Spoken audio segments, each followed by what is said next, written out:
Hey there, and welcome to the Marketing from the Trenches podcast. In this episode, I've got my friend Danny Hersee on the podcast talking about event marketing.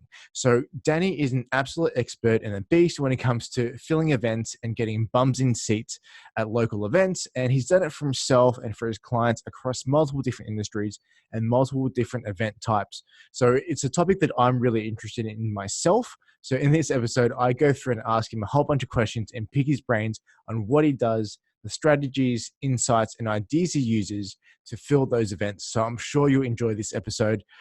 Hopefully you get as much out of it as I did.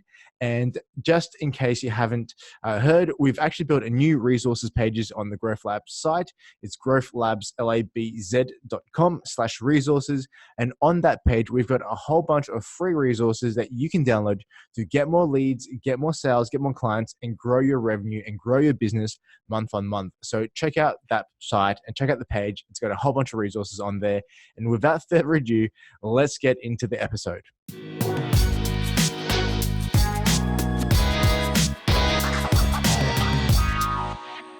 So, hey guys, and welcome to another episode of Marketing from the Trenches podcast. I've got a real treat for you guys all today. I've got my good friend, Danny Hersee. Is that how you say it? So Hersee. I've been like nice with you for a while. And I keep getting stuff. And it's not even like a difficult surname. I'm just an idiot. Yeah, everybody does it. So just to go into a bit of a background on what you do, Danny, and also kind of how we know each other. So we spent a fair bit of time with each other in the US recently, at the start of this year, actually, at the Traffic and Conversion Summit. So I'll let you tell a little bit of, about your background, how you got into what you're doing. But as far as I understand it, you're another agency owner, obviously. And what we're talking about today is how you're using events to generate leads for yourself or even sell products for yourself and also for your clients, and kind of your strategies and your thoughts on how to run successful events, which I think is a really, really powerful thing, especially for local businesses or even like bigger businesses. So mate, take it away. Tell us a little bit about how you got to where you are, and tell us a little bit more about your background and kind of what you do. Yeah, cool. Thanks, Will. My background, I've actually come from a long line of house painters for some reason. I don't know why our family has done that as their trade, but for the last over 100 years, every first son was always a painter. Our dad's always had the mentality, you get your trade and then you figure out what you want to do. So started as a painter, had my own painting business, and then read the book, The Alchemist. I'm sure many people have read it. Took from that is that I don't want to be a painter. So thought this digital marketing stuff seems pretty hot right now. So jumped into that. Teamed up with another guy who had Blackline Digital already flowing. And from there, just fell in love with marketing, influencing people, working with businesses pretty much. Bit of a helper. So I always like talking business and I like helping others. So if a business has got a good product that a lot of more people should know about, then that's definitely something I want to be involved in. So doing that through growing Blackline Digital and stuff like that, we're kind of oversubscribed clients at the moment, which is, I guess, a good problem to have. But I'd say a big source of that's come from running our own events, starting out with just free seminars and at the start learning it all and stuff like that. You have those events where there's only 5 people turn up out of 30 that registered, but then growing and stuff like that now. So where we've got our events typically will sell out now. They lead on to, full day workshops and stuff like that. So yeah, that's a bit about me. Yeah, that's awesome. And it's quite interesting too. Like, it's really funny. I found that some of the best marketers I've come across have got a background in business or in doing something else before they started marketing. They just got like a really good business sense. I mean, like it's so funny that you thought the story that way, because that's kind of my background as well. Like my family, what we do is the family business is creating kitchen bench tops, like stone kitchen bench tops, right? Stone masons. And yeah, it's so funny because my brother-in-law, it's my wife's family's business. He kind of started doing the office route, like the whole corporate stuff, and then he hated that and he went the other direction to working with his hands. And I kind of started, like, when I got out of high school, I was trying to join the army and be part of the special services, all that kind of stuff. And I kind of took the other approach of starting in the business and then transition to marketing. So it's kind of like a really interesting transition, I find. Even just dealing with trades or businesses kind of gives you a good background into marketing, because you understand how the business owners are actually thinking. I think super important. I think the other job I had other than that too was the door-to-door salesman for charity subscription. And that was a great training ground to learn. That'll teach you sales quick, smart for sure. Yeah, yeah. Nice. Cool. Awesome, man. So, hey, it's actually really interesting. And look, let's dive straight into the main topic we've got for today, which is events. So you said that you started, just by running local seminars for yourself. So a couple of small seminars, and it's kind of really grown and really blossomed over the past year, I think it is, that, we've kind of known each other and I've been following your journey. So I think the way to do it is you've kind of encouraged me and kind of in my head about running events myself. So maybe if I ask you a few questions around, in terms of starting with events and then kind of going into some more of the advanced stuff later on. Cool. So, with the event stuff, obviously you do it for yourself, you do it for your clients. What type of businesses do you typically work with, or do you typically see do well from events? Typically B2B is what I would say, that do really good events. In a typical, that'd be typical. We do it for some trades have done it. They team up with other people in their industry that are really good strategic alliances for them, and running events around that work really well. But it's typically like your business coaches really want that B2B type of client and have a bit of value that they want to either on-sell one-to-one coaching, or they want to do a workshop or a full day implementation sort of stuff. Right, gotcha. So with those type of businesses, it's really funny, or really interesting rather, the way you approach events, because you kind of treat them like a bit of a funnel, right? Yeah, 100%. Yeah, there's definitely more than one, because it can be pretty hard to get someone to leave the comfort of their own home to then go, to an event where they don't know if they're going to get the return on it. And then there's, some people these days are pretty anxious about going to a live event to have to talk to other people and stuff like that. It's easier to stay home. So really building up the value for an event and what they're going to get out of it at the end of it, and following up with them as well, because, I'm sure this is one of your questions, but one of the big things is the turn-up rate can be such a big drop-off if you don't remind people that they've booked the event and the benefits of going. So, Yeah, definitely. And I think that's such a big thing as well, especially for free events. We don't charge people. We've done a couple for clients recently, and it's not the core part of what we do. We do it from a very B2B perspective, in that we go out, so looking for exhibitors, and then obviously leveraging the exhibitors to kind of fill the events. But one of the things that we saw with the free tickets was that there's about a 50% drop off. Yeah. And that's, 50%, 50 to 60% drop off is kind of normal around that, because it's all about perceived value. If it's a free event and you run them regularly, then it's like, oh yeah, whatever, I'll catch the next one. Or, you know what, I've had a big day, I don't want to go anymore. There's no urgency or investment that they've made to go. What I've found, if you still want to run a free event but want to get a lot of people to sort of commit, is you create that perceived value by saying it's free if you register beforehand, but if you turn up at the door, it's $47. Because that shows that there is value for it and stuff like that, or at least a bit of an inkling that there is a bit of value in it. It's not just anyone can come, it's free, just rock up, whatever. Saying that they need to register beforehand if they want a free ticket. And I think that works well with ticketing in general, even if it's, a discount. Like it's $27 to come to the seminar, but if you're going to book at the door, it's, $97.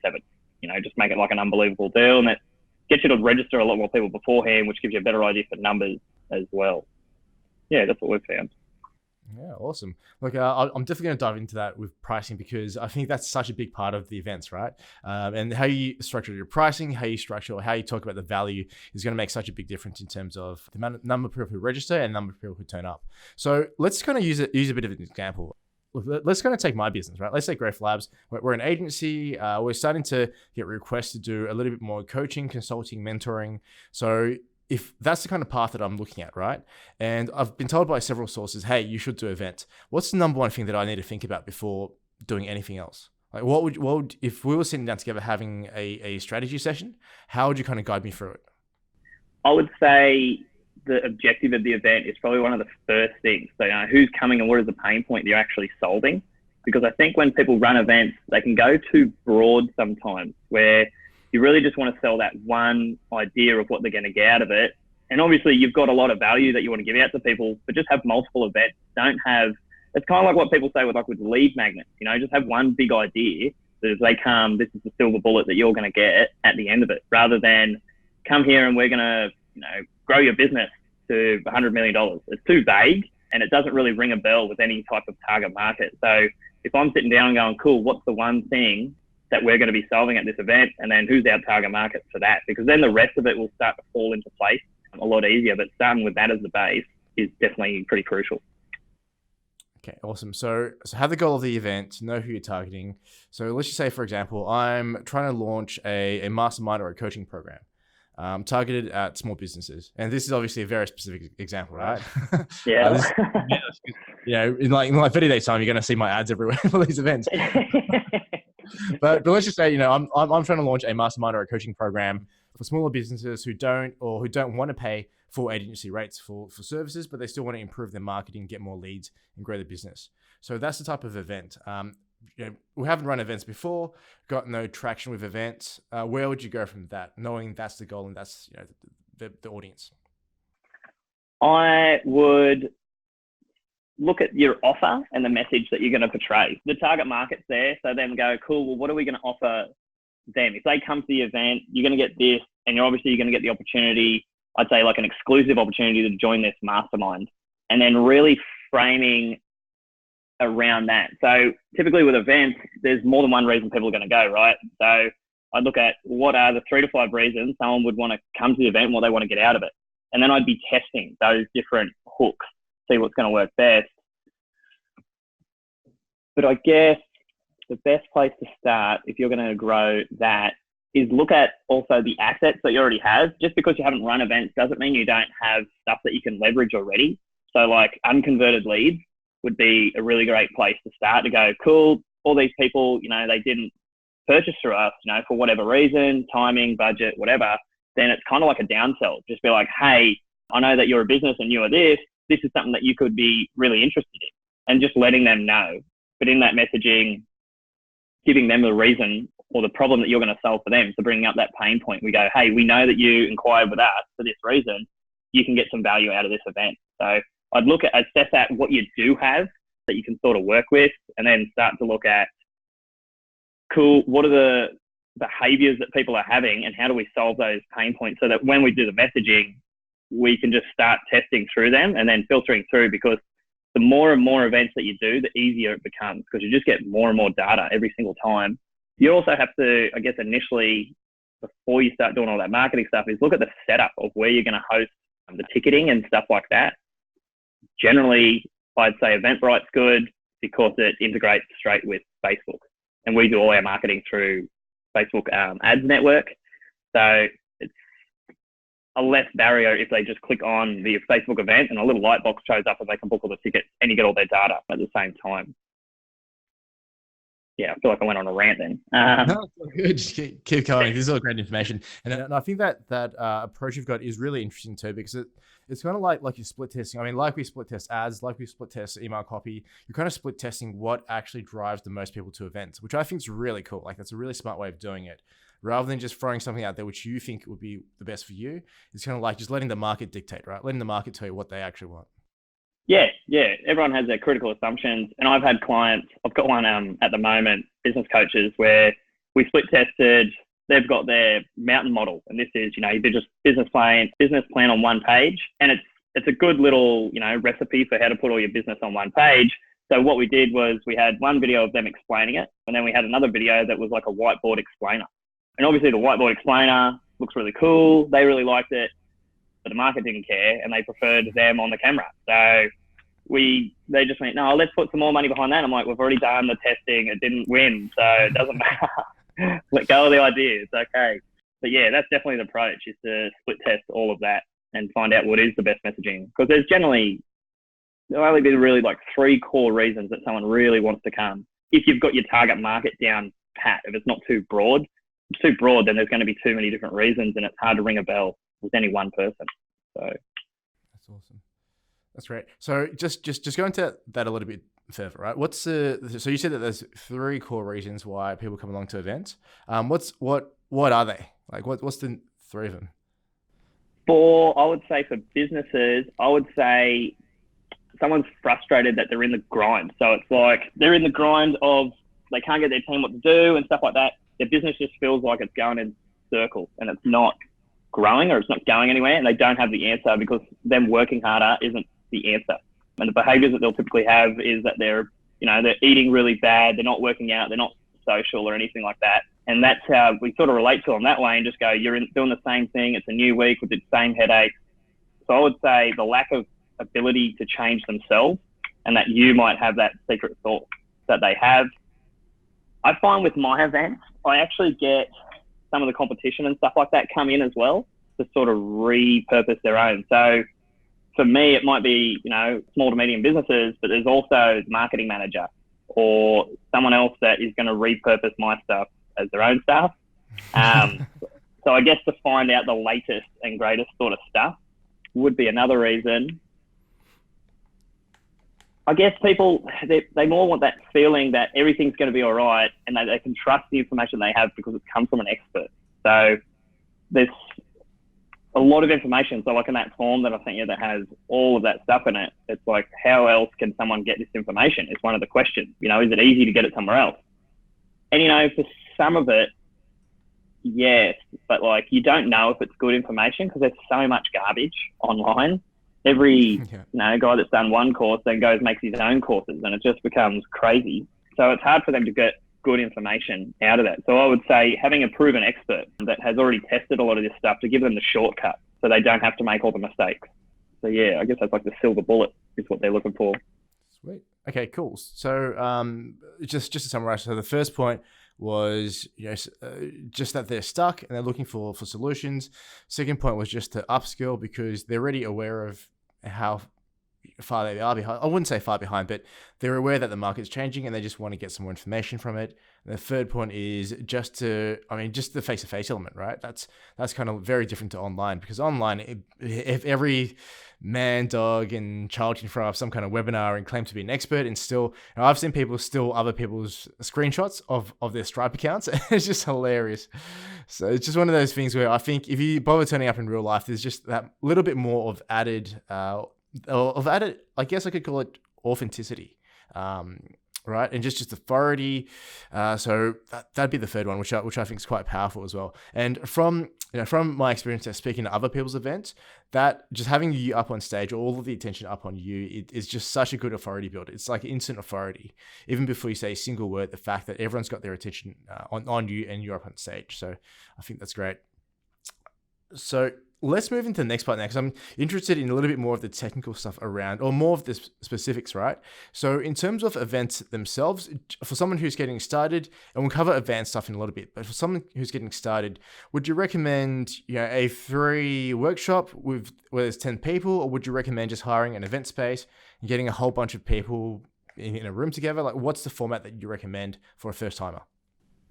I think if it's your very first time, you haven't ran events before, running like a free seminar is where I'd begin, because it can be, depending how good your public speaking is as well. Because as I said before, like it gets easier the more events that you do. So if you ran a free one and you had a lot of people come to that one, you're going to get a lot of experience about how to talk to them, how to keep the room active and stuff like that, which if I don't mention this again, remind me to mention changing the modality like every 7 minutes in a room, because that can change, like people falling asleep at your event or actually having a really good time and walking away from it. Yeah, I'd just say the first event doesn't matter. I'll just say do a free event, go on Eventbrite, do out the ticketing really quick, or not really quick, but just do out the ticketing on there, hook it up with a Facebook event, and then just throw it out to lots of businesses. Like Tim Ferriss says, you give away everything and 80% of people will want to hire you. The 20% might go away or try and take it and stuff like that, but it doesn't matter. So I would just get your feet wet straight away. Just saying, I wouldn't do a half-day workshop and stuff like that, because I've made mistakes there, and they're bigger mistakes than running like an information night, like seminar style. So I would definitely start there, because you'll see all the hiccups that can come, because there are a ton of things that can go wrong, or that tend to go wrong. And until you sort of have all them ironed out, you wouldn't want to have a bigger event. But yeah. Gotcha. Yeah, awesome. So I guess it's kind of like just see how many tickets you actually get, right? And then that kind of dictates, well, first of all, how much interest there is in the event. And then secondly, it's not a bad thing to get more tickets and to be bigger, because you can always go find a much bigger space for it. So with the first event then, would you do free or would you do paid? I did free, but like I said, I had 30 people book and I had 5 turn up, which is like worse than average. There was no follow-up or anything like that. If you do free, like you can definitely do either. It's, I guess, testing your market of what they'd respond to, because sometimes free is all right. But if you do free, at least follow up with them 4 times before the event, depending how early they booked out, but just like, hey, we've got this on in a week. Here's the parking, just to make sure you know. And then another email just before it. Send them a text if you can as well. That works really well. But just keeping that hype and excitement, because if someone's booked it 4-6 weeks before, they've either forgotten about it or they've forgotten the reason why they wanted to go. So you really need to remind them it's free of why they're there. Where if they've paid for it, they're generally, depending on how much you've charged like $7 or something like that, you may as well make it free. But I would start with either super low cost, like $17, $27, because that's still, that's like a meal to someone, which I think is a good benchmark for how much someone will turn up. And then, or free, and then just really follow up with them a lot, but just expect to have a lot of people not turn up. So our turn up rate got better, obviously, and we booked a room that only fit 30 people, but the turn up rate, it was 30, 40 people, but the turn up rate, is 50%. So we've had 65 book. Wow. But then we had like 45 actually turned up, and I'm like, oh no, we had to keep finding more seats and stuff like that. So it's good to, if you're going to run a free one, just overcompensate with how many people you actually want to get there, because it's not going to be that number at all unless you've got a lot of follow up. So I'd start with a free event or super low cost, get as many people to register as possible, because you'll get a bit of a drop off. Perfect. So, I think let's dive into what I think people would be most keen to hear about, right? Is it's easy enough to get an event, you book a space, you put some information out there, but how do you fill the events? Because it's all well and good to have an event, but if no one turns up, well, it's a massive waste of time and effort, and it's probably not great for your confidence, to be honest. So what are your biggest tips or tricks or strategies that you use to get the events filled? Yeah, cool. I've tested this a fair bit to see what gives the best return, and I'd say for our events, between 10 to 20% would be like email and referral. So just looking at who you have, even your current clients, because they might know someone or something like that, and just saying, hey, we're running an event, if it's something you'd be interested in or a friend be interested in. If it's those people and it's a paid event, it's good to have a little code so they feel like, ooh, I've actually gotten this exclusive ticket that I can use because someone has already hired, an agency. And then predominantly after that is just Facebook ads. I think that's easily the best space, even if it's B2B. There's a lot of people out there say, oh, I can't do Facebook if it's B2B. You definitely can. We use one, if we know the exact businesses that we actually want there, then we use that hyper geo-targeting hack where, you drop a pin on the actual building, put it down to 1 kilometer, and then drop a bunch of excluding pins around it and start showing them ads. And then we also, I don't know how much to say on this podcast, we also go on LinkedIn and sort of scrape some targeted people off there. You use it in a leverage way, I call it, on the presentations. Yeah, we go on LinkedIn and using any leads, we extract. Because when you get, if you use Sales Navigator on LinkedIn, which I don't know if you know this well, I feel like you definitely do, you can search people like very distinctly of who you want to target. And then from that, it'll give you the list of everyone that's on the LinkedIn with either that company size, there's all the different filters on there. And then you use any leads and it'll extract their first name, last name, and email that they have with LinkedIn.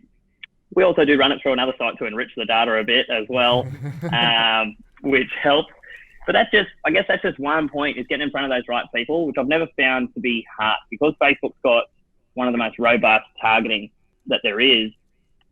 Then that's not the hard part. The hard part is to get the right message for them. So once you're getting the right people, it's about, this is where you've got to test, okay, these are the different pains that they're going through, and then this is the different messaging that we want to have for them. Typically, depending on the size of the business or who it is, it's good to have a bit of a lead magnet at the start saying, hey, here's our checklist to get you instantly 3x on your business, or to double your open rate for emails or something like that. Because then once they see that bit of value, then they will want to get more. So then the tripwire offer after the lead magnet is, hey, because you've gotten this, we want to offer you a ticket to our event.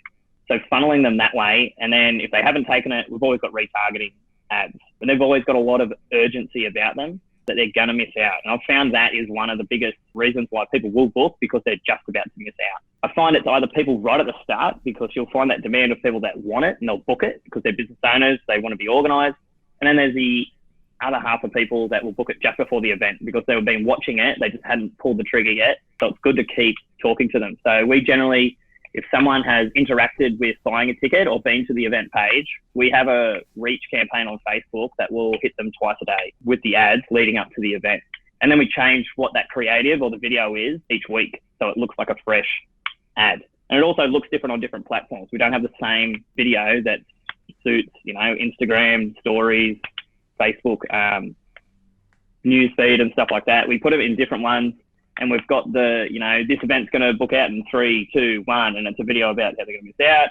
Another one has, this isn't just another hype event where you're just going to walk away with nothing to be able to action. Just different messages around the urgency for it there.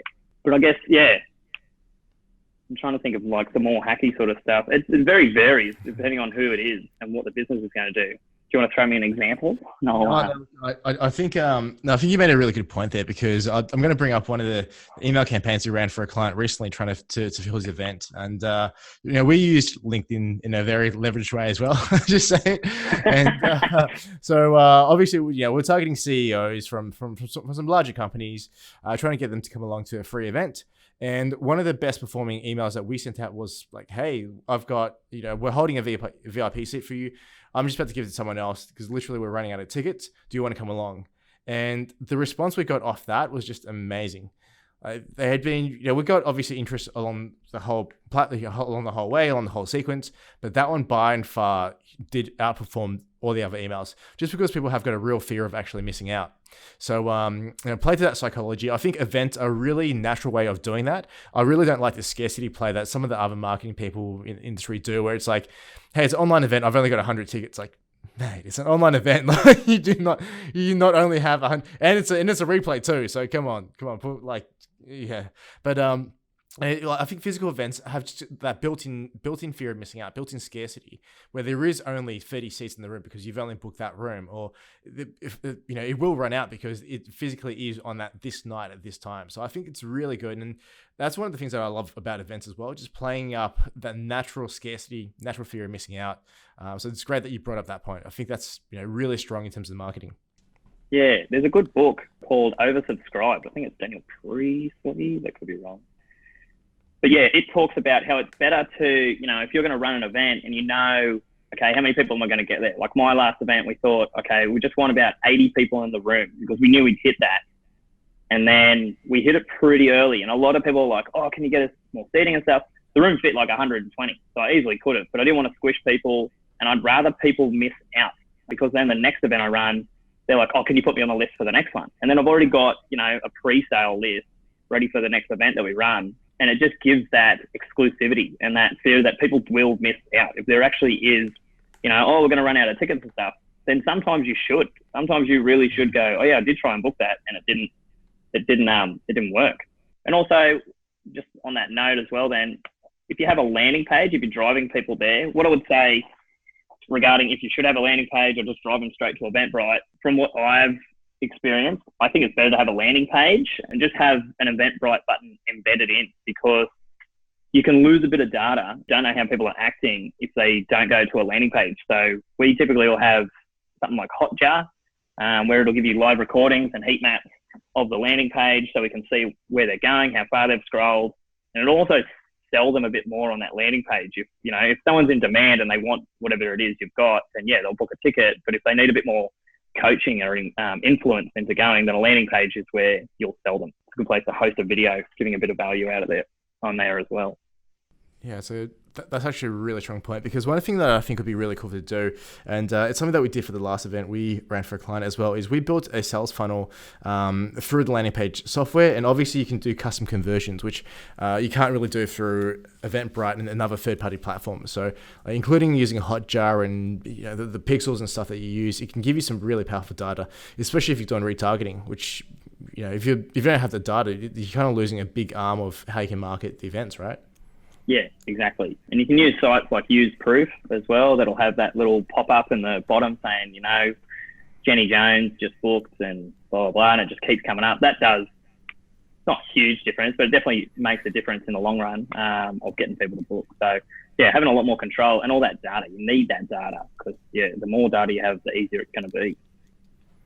Yeah, awesome. Yeah, so look, just to summarize that last bit, we went through a whole bunch of different marketing strategies, right? Looks like the ones that you use, especially for B2B events, are using emails with LinkedIn, Facebook ads, right? And it sounds like you use a bit of video too. Is that about right? Yeah, definitely video.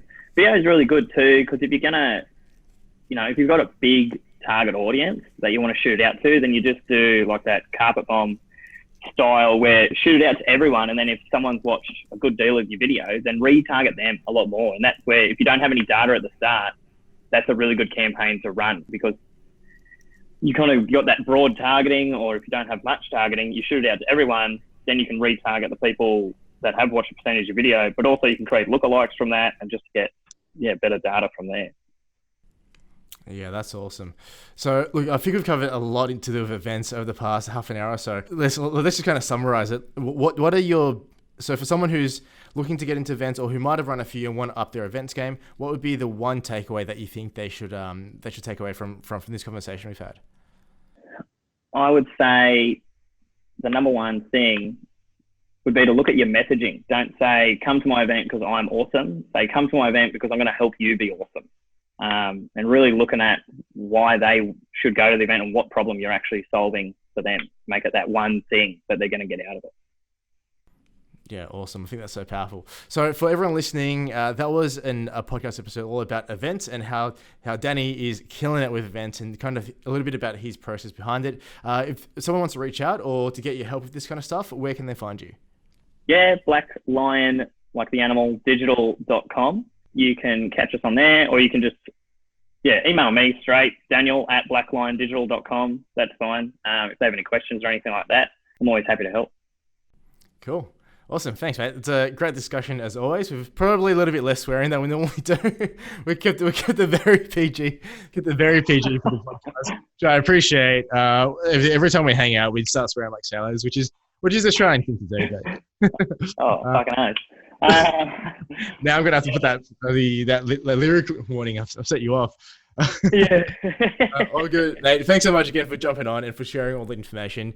It's been something I've been looking into myself, so it's great to pick your brain on that because I know you're doing such a great job with them. And I'll run an event on my own with some numbers and stuff, but I'd love to bring it back on in future to talk about some more advanced stuff because I know you're doing some pretty cool, advanced strategies in terms of getting events filled. So we'd love to dive into that a little bit more in future if you be so kind of jump back on. But mate, appreciate your time today, and I'll talk to you soon. Thanks, Will. You're the best.